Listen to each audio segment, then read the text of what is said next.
Hello friends, welcome to my channel. आज की इस क्लास में हम पढ़ेंगे कार्बनिक यौगिकों का वर्गीकरण। आज की इस क्लास में हम देखेंगे कि कार्बनिक यौगिकों को कितने भागों में बांटा जाता है और क्यों बांटा जाता है। ठीक है, तो देखो, क्यों का आंसर तो बहुत ही अच्छा है कि कार्बनिक यौगिकों की जो संख्या है वो बहुत सारी है। लाखों के अंतर्गत कार्बनिक यौगिक पाए जाते हैं, तो उनको इस तरह से अलग अलग एक साथ देखना हमें पढ़ने में जो है कठिनाई होती है। इसके लिए इसको भागों में बांटा गया है। ठीक है, और फिर उनको पहचानने के लिए उनके नामकरण की प्रणाली अपनाई जाती है। ठीक है, लेकिन आज हम पढ़ेंगे कि कार्बनिक यौगिकों को कितने वर्गों में बांटा गया है, वो आज हम देखेंगे सिर्फ। ठीक है, और उनको थोड़ा थोड़ा डिटेल में समझेंगे। ठीक है, तो देखो, पहले अगर मैं कार्बनिक यौगिक की परिभाषा बताऊं तो वे यौगिक जिनमें कार्बन हो, जो यौगिक उनमें कार्बन अवश्य रूप से हो, वो सभी क्या है, कार्बनिक यौगिक है। जैसे अपने CH4 मीथेन है, इसे हम मार्शल गैस भी कहते हैं। जैसे हम ले लें C6H12O6 ग्लूकोज, इसमें भी कार्बन है। तो जिसमें कार्बन है वो सब क्या है, कार्बनिक यौगिक है। ठीक है, तो कार्बनिक यौगिक की परिभाषा केवल इतनी है, जिसमें कार्बन है वही क्या है, कार्बनिक यौगिक है। ठीक है, अब देखो, कार्बनिक यौगिकों को जो है हम दो भागों में बांट सकते हैं। कार्बनिक यौगिक को हम दो भागों में बांट सकते हैं। एक होता है अचक्रिय या विवृत या वलय रहित। दूसरा प्रकार होता है चक्रीय संवरित श्रृंखला या वलय श्रृंखला यौगिक। अब देखो, आप 10th क्लास तो पढ़ गए होंगे, सॉरी,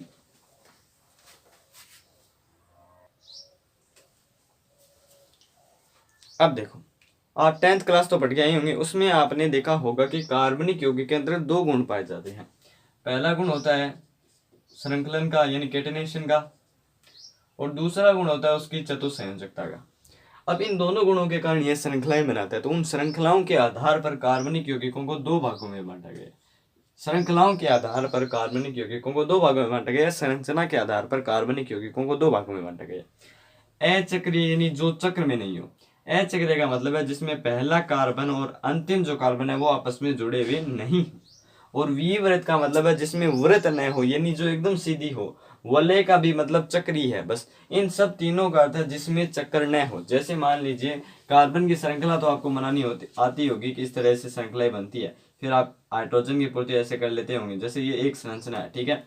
अब इस संरचना में जो पहला कार्बन और जो अंतिम कार्बन है वो आपस में जुड़े हुए नहीं है, यानी ये क्या है, चक्रीय रहित है। अगर इसमें ये कार्बन और ये कार्बन आपस में जुड़ा हुआ होता है, जैसे अब इसमें तो संभव नहीं है, ठीक है, संभव हो सकता है। जैसे ये एक CH है, ठीक है, इसको CH2 कर दिया, फिर इधर जोड़ दिया CH2, फिर ये इधर ले आए CH2। अब ये क्या हो गया, इसमें पहला कार्बन, ये कार्बन और ये कार्बन आपस में जुड़ गए, ये कार्बन और ये कार्बन आपस में जुड़ गए, तो यहाँ पर क्या हो गया, चक्रीय श्रृंखला बन गई। जबकि यहाँ पर क्या है, चक्र रहित श्रृंखला है। तो ये जो श्रृंखलाएं हैं वो इसके अंदर आती है, और ये जो चक्र युक्त श्रृंखलाएं हैं वो इसमें आती है। चक्रीय का अर्थ है जिसमें चक्र आता है, संवृत का अर्थ आता है वृत्त के साथ। तो वृत्त के साथ है, इसमें एक चक्र बना रहा है। यहाँ पर ऐसा नहीं कि एकदम गोल वृत्त बनेगा, नहीं, पहला व अंतिम कार्बन जुड़ना चाहिए, वो इसके अंतर्गत आएगा।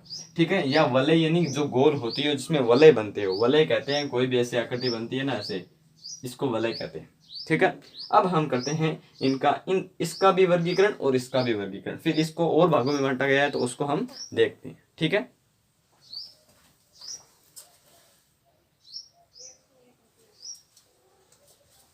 अब देखो, कार्बनिक यौगिक को हमने दो भागों में बांट दिया। दोनों के प्रकार मैंने आपको बताया है, प्रकार क्या दोनों का मतलब मैंने आपको समझा दिया। अब देखो, हम इसको और भागों में बांटते।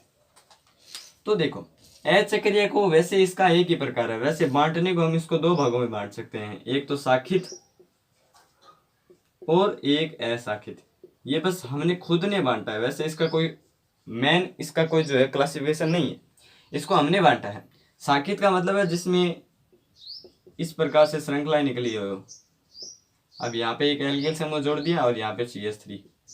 अब इसमें एक श्रृंखला निकल चुकी है, तो ये शाखित में आ जाता है और अशाखित के अंतर्गत सीधा आ जाता है, बस ऐसे। ये किस में आ गया, असाकित में से कोई श्रृंखला नहीं है, इसमें एक श्रृंखला निकल गई तो ये साकित में आ जाता है। तो अचक्रीय को वैसे हम सिर्फ इन दो भागों में बांट सकते हैं, वो भी हमारे खुद के द्वारा।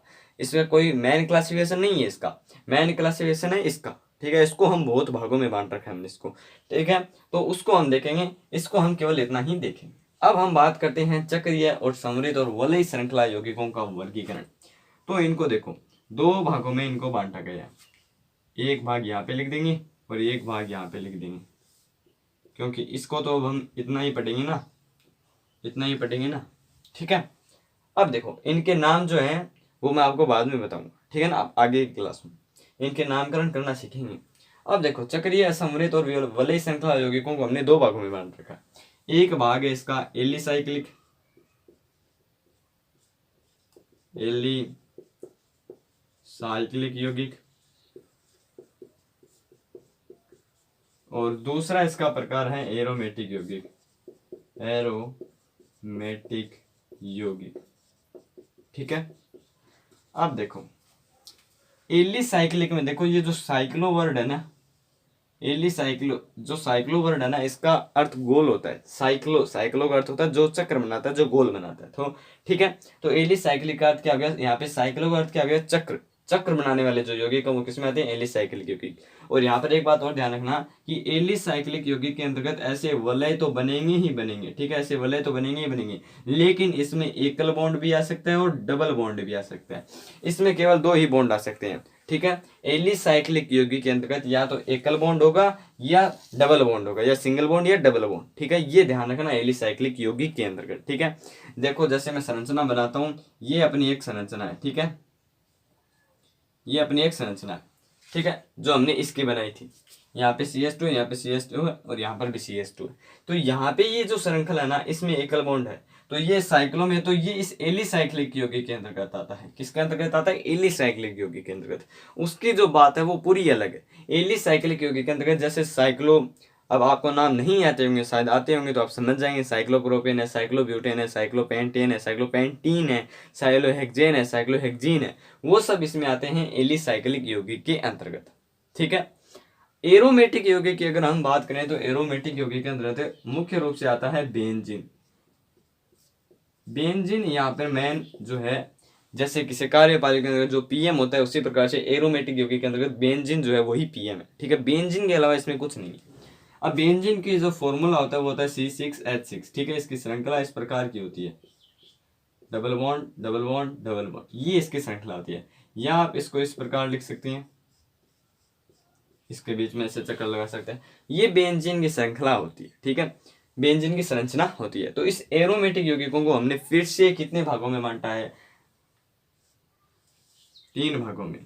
पहला प्रकार है बेंजीनोइड, बेंजीनोइड।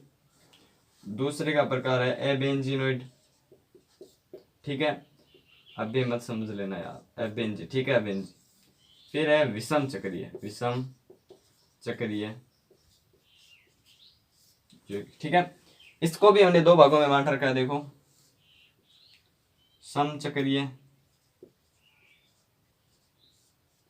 और इसको भी हमने एक भाग में और बांट रखा है, विषम चक्रीय। सम चक्रीय को हम कहते हैं कार्बोसाइक्लिक यौगिक, कार्बोसाइक्लिक यौगिक। अब देखो, अब इनको समझते हैं। एलिसाइक्लिक यौगिक के अंतर्गत या तो एकल बॉन्ड आता है या डबल बॉन्ड आता है, ठीक है, और इनमें ऐसे वलयी श्रृंखला आती है जैसे मैंने आपको ये बताई थी, ठीक है। और एलिसाइक्लिक यौगिक के अंतर्गत क्या आता है, जो अपने ये अचक्रीय यौगिक है ना, इन्हें हम एलिफेटिक यौगिक कहते हैं। क्या कहते हैं, एलिफेटिक। एलिफेटिक का अर्थ होता है वसा, ग्रीक भाषा में एलिफेटिक का अर्थ होता है वसा या वसीय यौगिक, ठीक है। एलिफेटिक यौगिक हम इन्हें कहते हैं। और एलिसाइक्लिक यौगिक को हम क्या कहते हैं, इसको हम कहते हैं एलिफेटिक चक्रीय, एलिफेटिक चक्रीय, एलिफेटिक चक्रीय यौगिक भी हम इन्हें कहते हैं, एलिफेटिक चक्रीय यौगिक। अब ये जो क्वेश्चन है ना एलिफेटिक चक्रीय, ये क्वेश्चन बना हुआ है नीट का अंदर, नीट के अंदर बना हुआ है ये क्वेश्चन, ठीक है। एलिसाइक्लिक यौगिक होते हैं, ऑप्शन में ये नाम दिया हुआ था, ठीक है, एलिफेटिक चक्रीय। तो ये क्वेश्चन यहाँ से इंपॉर्टेंट, ठीक है। एलिसाइक्लिक जो यौगिक होते हैं उन्हें हम एलिफेटिक चक्रीय यौगिक भी कहते हैं, ठीक है। एलिसाइक्लिक यौगिक को हमने 2 भागों में बांट रखा है, सम चक्रीय जिसे हम कार्बोसाइकिल भी कहते हैं, और सम चक्रीय। सम चक्रीय का मतलब है इसमें केवल कार्बन कार्बन की श्रृंखला होगी, विषम विषम का अर्थ क्या होता है? अलग। विषम का अर्थ क्या होता है? अलग। सम का अर्थ होता है सभी समान, और विषम का अर्थ क्या होता है? अलग।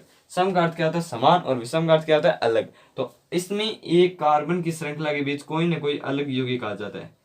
ठीक है, जैसे उदाहरण के तौर पर अगर मैं बात करूं तो ये एक वलय है, ठीक है, CH2, यहाँ पे भी CH2, फिर यहाँ पे क्या आ जाता है? एक ऑक्सीजन आ जाता है, ऑक्सीजन यहाँ पे जुड़ जाता है।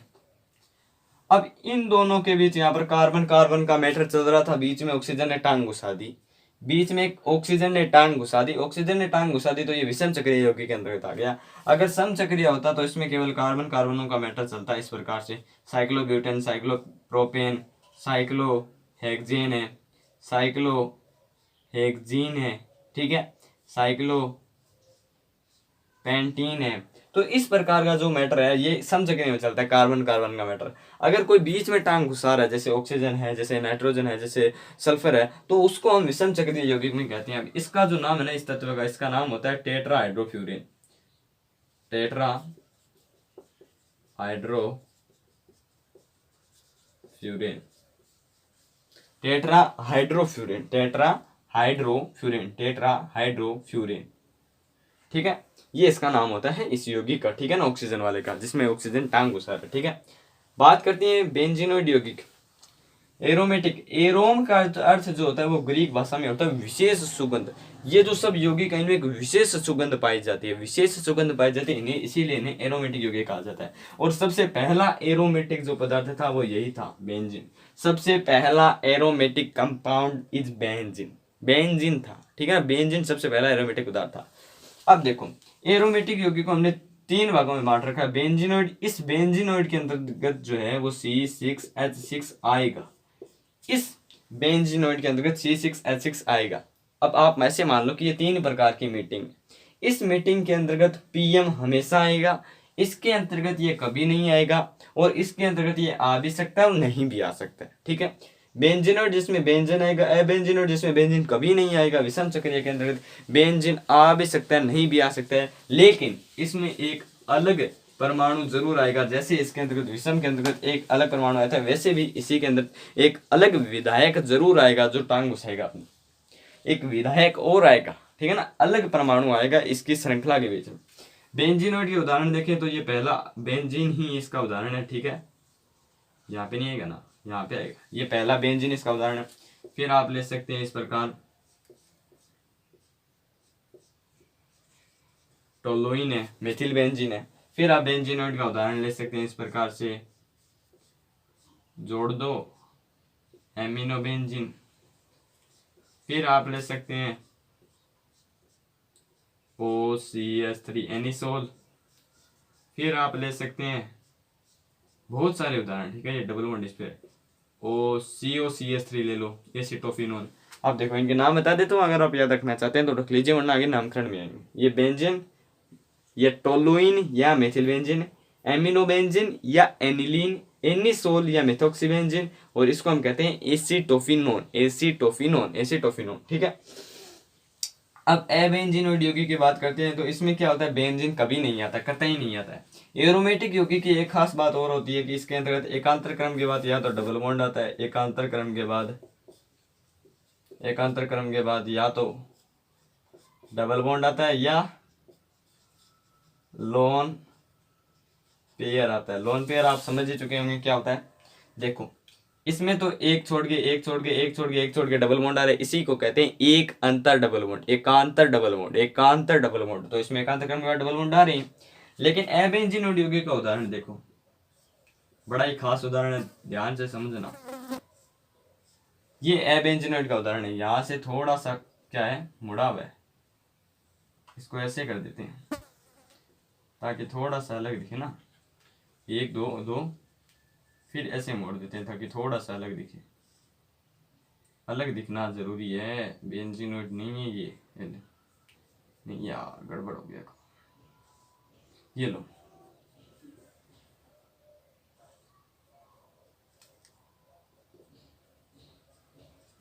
अब ठीक है, थोड़ा सा यार फिर से मिस्टेक हो गया। अब ठीक है, ये अलग है, ये अलग है, ये लाइन अलग है, ये लाइन अलग है, ये लाइन अलग है, ये लाइन इतनी अलग है, और ये लाइन फिर से अलग है, और ये लाइन अलग है ही।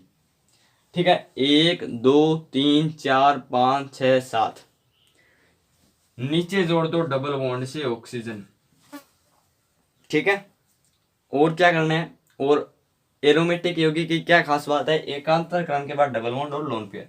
तो लोन पेयर हमने जो है, लोन पेयर हमने लगाएंगे, डबल बॉन्ड लगाते हैं, एक क्या है यार, सांप सा लहरा रखा है, ये डबल बॉन्ड, ये डबल बॉन्ड, ये डबल बॉन्ड, एकांतर क्रम के बाद डबल बॉन्ड हो गए, इसके बाद ये छोड़ दिया, इसके बाद ये छोड़ दिया, और ये हो ही गया। एकांतर क्रम के बाद डबल बॉन्ड भी हो गए, और एबेंजीन, बेंजीन भी नहीं है इसमें, बेंजीन नहीं आ रहा ना, देखो ध्यान से, बेंजीन नहीं आ रहा। तो ये एक एबेंजीनोइड का उदाहरण है, इसका नाम होता है अपनी ट्रोपोन, ट्रोपोन इसका नाम होता है, लिख लीजिए।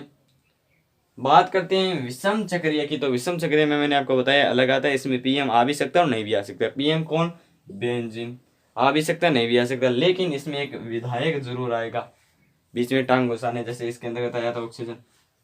देखो विषम चक्रीय के देखो उदाहरण, देखो ये एक संरचना बना दी, तो ऑक्सीजन जोड़ दिया, इसमें और इसमें क्या फर्क है, कोई फर्क नहीं है। लेकिन एरोमेटिक में हमने पढ़ा है एकांतर क्रम के बाद डबल बॉन्ड आते हैं, तो ये डबल बॉन्ड लो। और क्या पढ़ा है एकांतर क्रम में हमने पढ़ा है लोन पेयर आता है, तो लोन पेयर लो। अब आप कहोगे यहाँ पर क्यों नहीं गया, तो यहाँ पर देखो एक के बाद एक डबल बॉन्ड आ रहा है, एक के बाद एक डबल बॉन्ड आ रहा है ना, तो यहाँ पर भी डबल बॉन्ड और लोन पेयर आ रहा है। और उदाहरण देखो, इसको जोड़ दो ऐसे ऐसे, इस पे भी लोन पेयर होता है। और देखो इसमें पीएम आ गया, पीएम आ गया, तो यहाँ पे जोड़ दो एन को। ये विषम चक्रीय एरोमेटिक यौगिक का उदाहरण है, इसका नाम आप लिख लीजिए फ्यूरेन। इसका नाम क्या लिखा था, टेट्राहाइड्रोफेनेट, सही है, इसका फ्यूरेन, इसका थायोफिन, थायोफिन, और इसका अपने लिख लेते हैं पिरिडीन, पिरिडीन, पिरिडीन, पिरिडीन। ठीक है, तो ये हमने कार्बनिक यौगिकों का वर्गीकरण कर लिया, बहुत ही आसानी से मैंने आपको समझाया। अब इनके नाम याद करने की आपको जरूरत नहीं है, आगे नामकरण में आएगा, ठीक है ना, वहां से आप आसानी से याद कर सके। अब एक बार फिर से देखो, रिवीजन कर लेते हैं। कार्बनिक यौगिकों को हमने दो भागों में बांटा है, चक्रीय विवृत या वलय रहित, जो एकदम सीधे होते हैं या बीच में से ऐसे होते हैं। चक्रीय का मतलब है जिनमें एक चक्र बनता होता है, वलय जो जिसमें पहला कार्बन और अंतिम कार्बन जुड़ा हुआ हो। ठीक है, उदाहरण मैंने आपको बताया था साइक्लोप्रोपेन का। अचक्रीय को हम दो भागों में बांट सकते हैं, वैसे इसकी कोई जरूरी नहीं है, मेन क्लासिफिकेशन सिर्फ इतना ही है अचक्रीय का। साकेत और ऐसा के दो भागों में बांट सकते हैं, ऐसा ये साकेत हो गया, इसमें एक शाखा निकली हुई है जिस तरह से पेड़ की निकली होती है ऐसे, और ये सीधा एकदम। चक्रीय यौगिक जो ये मेन है, इसको हमने दो भागों में बांटा है, एरोमेटिक यौगिक और एलिसाइक्लिक यौगिक। एलिसाइक्लिक का अर्थ होता है जिसमें साइक्लो पूर्व लगन होता है। पूर्व लगन क्या होता है, जो आपके नाम के पहले लगता है, जैसे आपका होता है ना सरनेम होता है, सरनेम का मतलब होता है आपकी जो है आपकी जात होती है। ठीक है, उसी तरह से इसमें पूर्व लगन होता है जो पहले लगता है। तो इन सभी यौगिकों में साइक्लो पहले लगता है, जैसे साइक्लोब्यूटेन, साइक्लोप्रोपेन, साइक्लोहेक्सेन, साइक्लोहेक्सिन, साइक्लोपेंटीन, सब में साइक्लो लग रहा है, तो वो सब क्या है, एलिसाइक्लिक यौगिक है। ठीक है, इसको हमने दो भागों में बांटा है, समचक्रीय और विषमचक्रीय। समचक्रीय में क्या होता है, इसमें समान कार्बन की श्रृंखला जुड़ती है, इसमें पहला और अंतिम कार्बन जुड़ता है, लेकिन इसमें कौन आ जाता है, इसमें एक जो अलग प्रकार का प्राणी है, विचित्र प्राणी है, वो अपनी टांग घुसा देता है, वो यहाँ पर आ जाता है, तो वो बीच में क्या करता है, बदमाशी करता है। तो वो क्या हो गया, विषम चक्रीय हो गया, यहाँ पर एक अलग प्राणी आ गया। ठीक है, जैसे ऑक्सीजन आता है तो इसका नाम लिख दिया टेट्राहाइड्रोफ्यूरिन, टेट्राहाइड्रोफ्यूरिन। एलिसाइक्लिक यौगिक के अंदर मैंने आपको एक बात याद बताई है कि आप इस बात को याद रखना, गांठ बांध लेना कि एक या दो बॉन्ड आएंगे, सिंगल बॉन्ड, डबल बॉन्ड। ठीक है, एलिसाइक्लिक यौगिक। एरोमेटिक यौगिक की अगर हम बात करें तो एरोमेटिक यौगिकों को हमने तीन भागों में बांट रखा है, बेंजीनोइड, एबेंजीनोइड और विषम चक्रीय। एरोमेटिक यौगिक के अंतर्गत जो है बेंजीन पीएम है, बेंजीन क्या है, प्राइम मिनिस्टर। अब बेंजीन जो है उसमें क्या होता है, एकांतर क्रम के बाद डबल बॉन्ड या लोन पेयर आएगा, जैसे एक छोड़िए एक डबल बॉन्ड आ रहा है, यहाँ पे लोन पेयर आ रहा है, तो ये एरोमेटिक यौगिक क्योंकि एक विशेष बात होती है। फिर हमने इसको तीन भागों में बांटा, बेंजीनोइड, एबेंजीनोइड और विषम चक्रीय। बेंजीनोइड के अंदर तो पीएम आएगा ही आएगा, कोई रोक ही नहीं सकता उसको। ठीक है, बेंजीनोइड आता है, जैसे उदाहरण बता दिए, बेंजीन है, टोलुइन है, एनिलीन है, एनिसोल है, एसिटोफिनोन है, ये सब इसके उदाहरण। एबेंजीनोइड में बेंजीन नहीं आता, जैसे ट्रोपोन है। विषम चक्रीय में ये आते हैं, फ्यूरेन है, थायोफिन है, पिरिडीन है। ठीक है, तो ये अपने कार्बनिक यौगिकों का वर्गीकरण है। I hope you understand this topic very well and subscribe my channel.